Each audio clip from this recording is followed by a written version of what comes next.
Buenas tardes. Hoy vamos a hablar de lo que es la estructura organizacional. Cuando hablamos de la estructura organizacional, estamos hablando de las relaciones entre los supervisores y los subordinados. Estamos hablando de la división del trabajo y estamos hablando de la agrupación de las tareas.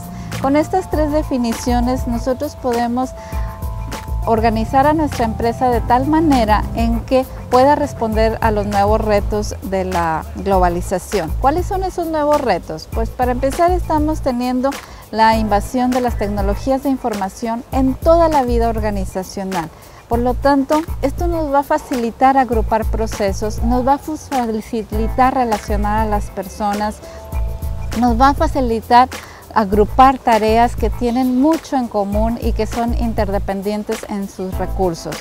Otro de los retos de la globalización es la flexibilidad. Tenemos mercados cada vez más demandantes y más especializados. Las organizaciones de hoy en día tienen que tener recursos, tienen que tener tareas, tienen que tener procesos que respondan a esta flexibilidad.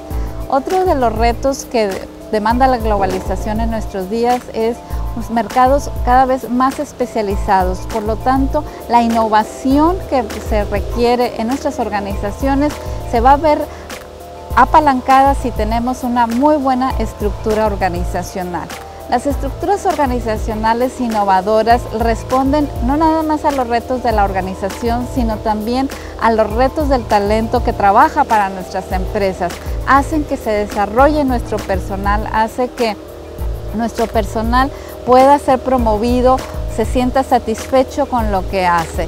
Hay varios consejos que le puedo dar a los que están atendiendo a los problemas de sus estructuras organizacionales.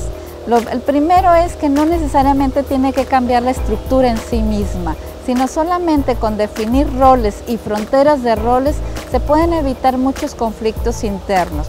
Otro consejo sin cambiar la estructura organizacional es definir claramente las cadenas de mando.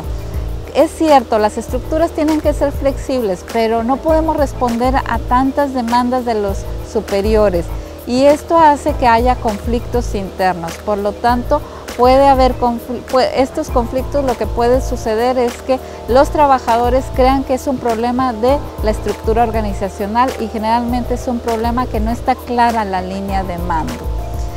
Últimamente buscamos que nuestras empresas sean flexibles y que puedan en un momento dado responder a particularidades. Consejos que le doy a muchas empresas que son de servicio, como por ejemplo los gobiernos, es que tengan estructuras ambidiestras. Estas estructuras ambidiestras significan que van a tener un área exclusiva para atender a las demandas particulares de sus stakeholders y al mismo tiempo van a atender las demandas particulares de la producción de los servicios. Espero que estos consejos le permitan a usted tener una estructura organizacional más eficiente. Gracias.